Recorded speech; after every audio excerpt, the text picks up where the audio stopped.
வழக்காயே தட்டுமா இடியுற வரைக்கும் அடியில சாந்தி விசையா சொல்லட்டுமா மாமே தரணும் சீரு ரெண்டு மாங்கா கட்டு தோடு நீ சிரிக்கிற தங்கத்தேரு ஓ தேவை என்ன கேளு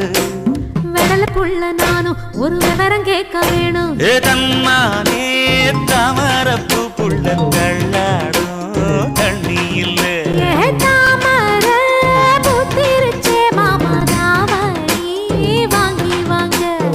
ஊரெல்லாம் கூட்டிக்கிட்டு வருவேனே வேண